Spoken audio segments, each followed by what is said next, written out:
Hello everyone. In previous class, we have discussed about soil erosion, the type of soil erosion, as well as the soil erosion caused by water. In today's class, we will discuss about gully erosion, which is a type of water erosion. So basically gully erosion जो है ये है advance stage of reel erosion, या जब reel erosion को neglect कर देते हैं उस केस में ये रील्स जो है ये एनलार्ज होती जाती है, बढ़ती जाती है और एक चैनल्स फॉर्म करती है, और जो चैनल्स फॉर्म करती है that is known as the gully erosion. And जो extensive form of gully erosion है that is known as the ravines. And gully erosion जो है ये कंसंट्रेटेड फ्लो या एक साथ जो रन ऑफ आता है इसके कारण जो इरोजन कॉज होता है that is known as the gully erosion. Now जो गली इरोजन है ये 4 स्टेजेस हैं इसकी। फर्स्ट वन है वो है इनिशिएशन स्टेज, देन डेवलपमेंट के बाद में आता है healing stage, and after healing stage there is stabilisation stage. तो जो इनिशिएशन स्टेज है also known as the formation stage, इसमें जो चैनल इरोजन या जो रील्स हैं इनका एडवांसमेंट जो हो रहा है, ये डीपनिंग हो रही है चैनल्स की, गलीज की, ये फॉर्मेशन स्टेज में आता है। एंड जो ये इनिशिएशन स्टेज है इसमें इरोजन जो है ये थोड़ी इसकी स्पीड स्लो होती है, बिकॉज जो टॉप सॉइल है is fairly resistance to erosion, so that's why जो इरोजन की स्पीड है इन दी इनिशिएशन स्टेज ये स्लो होती है। नाउ डेवलपमेंट स्टेज, अब जो चैनल्स हैं या गलीज है इसका इनिशिएशन या फॉर्मेशन स्टार्ट हो चुका है। अब जो due to concentrated run off या जो हाई रन ऑफ आ रहा है इससे जो एक गलीज है लाइक इस साइड से रन ऑफ आ रहा है, तो इस रन ऑफ से गली अपस्ट्रीम साइड में, इस साइड में रन ऑफ के कारण इरोजन होता जाएगा, या स्काउरिंग जो है वो अप साइड में होगी। इसका हेड जो गली का अपर पार्ट होता है that is known as the head. So head and width and depth तीनों में जो एनलार्जमेंट होगा ये that is comes under the development stage. Now there is a healing stage. After development जो इरोजन है ये हीलिंग स्टेज में कम होता जाएगा। Now in healing stage vegetation grow करना स्टार्ट कर लेंगे, और वेजिटेशन का बेसिक वर्क होता है to hold the soil and to reduce the impact of run of. So in healing stage vegetation begins to grow in the channel and further erosion ceases. Now stabilization stage. After healing stage में plants grow करना start किया। अब stabilization stage में जो erosion है ये stop हो जाएगा। गली का जो डेप्थ जितना बढ़ा था या जो भी उसका डायमेंशन था अब वो कांस्टेंट होगा, एंड इसमें कंप्लीटली वेजिटेशन ग्रो कर जाएंगे गली बेड में। अब किसी भी तरह से रन ऑफ आने में किसी कोई भी इम्पैक्ट नहीं होगा। नाउ इट्स जो गली है ये स्टेबल कंडीशन में है। सो द गली bed and side reaches a stable slope and sufficient vegetation grow to anchor the soil and trap soil flowing from the upstream. There is no further change to develop the gully unless healing process disturb. अब ये stabilization stage में erosion तब तक नहीं होगा जब तक कि इसकी हीलिंग प्रोसेस को डिस्टर्ब ना किया हो। यदि हीलिंग प्रोसेस को डिस्टर्ब नहीं किया इन दैट केस जो गली है वो स्टेबल होगी, एंड जो गली है इसमें अब इरोजन जो है will not take place.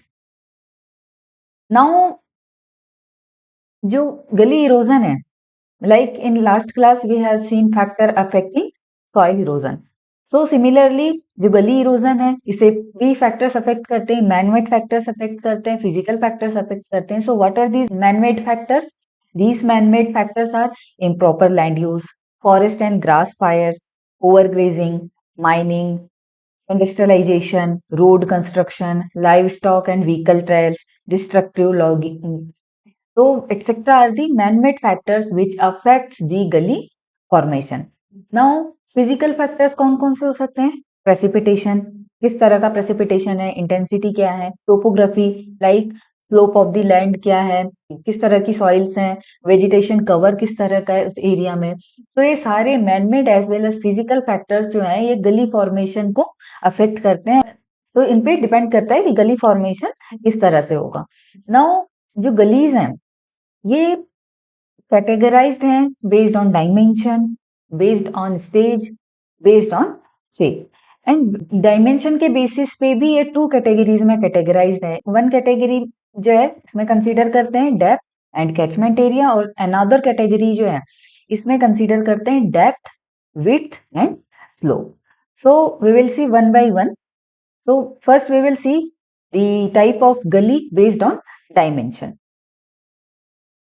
So based on depth, width and slope. So ये जो G1, G2, G3 and G4 four symbols से रिप्रेजेंट करते हैं इन गली इरोजन को based on depth and width and slope. And ये गुजरात के रिवर्स एंड गली फॉर्मेशंस को कंसीडर करते हुए क्लासिफाई किया गया है। सो फर्स्ट वन जो है G1, G1 है जो सिंबल है ये रिप्रेजेंट करता है वेरी स्मॉल गलीज को। एंड ये वेरी स्मॉल गलीज कौन सी होती है? ऐसी गलीज जिनकी डेप्थ होती है up to 3 meter.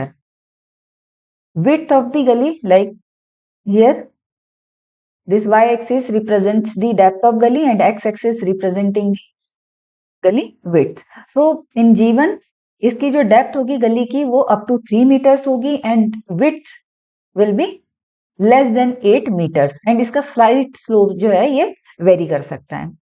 Next one आता है G2 से जिसे रिप्रेजेंट करते हैं, ये कहलाती है स्मॉल गलीज। स्मॉल गलीज की डेप्थ होती है 3 मीटर्स तक एंड जो विड्थ है this one is G2, depth is 3 metre and width 18 metre या 18 मीटर्स ज्यादा हो सकती है। नाउ द मीडियम गलीज जिन्हें सिंबल G3 से रिप्रेजेंट किया जाता है, इसकी डेप्थ वेरी करती है 3 to 9 मीटर्स एंड इसकी विड्थ होती है more than 80 meters. So here we can see this gully varies from 0 to more than 18 meter and the depth is 3 to 9 meters. And the side slope of these gullies are varies from 8 to 50%. Now fourth one is the G4, deep and narrow gullies. ये जिनका depth 9 metre से ज्यादा होगी, width very करेगी bed width and side slope भी very करेगा। So this one is the G4 जो कि 9 मीटर से ज्यादा इसकी डेप्थ है एंड विड्थ जो है ये वेरी करती है and side slope of this type of gullies varies. Now the type of gully based on the dimension, depth and catchment area. So there are 3 type of gullies based on depth and catchment area. So these are categorized into small, medium and large gullies. For the small gullies, depth of the gullies less than equal to 1 meters and area जो होगा इसका होगा less than equal to hectares. And ये gullies जो है it can be heated by the tillage practices. Now second one is the medium gullies जो 1 to 5 metres depth होती है जिनकी एंड 2 to 20 हेक्टेयर्स के एरिया में स्प्रेड हो सकती है। So this medium gullies can be treated by terracing and इसमें टिलेज प्रैक्टिसेस से इन गलीज को एलिमिनेट नहीं किया जा सकता है। Now the large gullies are the type of gully which having depth more than 5 meters and area होगा इसका ये होगा more than 20 hectares. So these type of gullies are considered as the large gullies. Now ये जो गली है इसे ना ही टेरेसिंग से ट्रीट किया जा सकता है ना ही कल्टीवेशन या टिलेज प्रैक्टिसेस से ट्रीट किया जा सकता है, इसे मिडोज से ट्रीट किया जा सकता है। Meadows means close growing orchard like Apple, guava, इनके जो ऑर्चार्ड्स हैं इनसे इन गलीज ट्रीट किया जा सकता है। Now the type of gully based on stage. So there are 2 type of gullies, active gullies and inactive gullies. अब एक्टिव गलीज वो होंगी जिनका डायमेंशन टाइम के साथ साथ चेंज हो रहा है, मीन्स एनलार्जमेंट होता जा रहा है। सो जो हमने फर्स्ट में देखा था इसमें first stage and second stage में था formation and development. So active gullies में आएगा फॉर्मेशन एंड डेवलपमेंट वाला पार्ट, एंड इनएक्टिव में आएगा आफ्टर द हीलिंग। हीलिंग के बाद में गली जो है वो स्टेबल है। तो जब गली स्टेबल हो गई है, in that case gully is known as the inactive gully. And stable होने से पहले जब उसका डेवलपमेंट कंटिन्यूअसली हो रहा है, in that case gullies are known as the active gullies. So formation and development will come here, and after healing gullies are known as the inactive gullies. Now based on shape, so on the basis of shape gullies are categorized into three categories. One is the U shape, V shape, another one is the end, third one is the trapezoidal shape.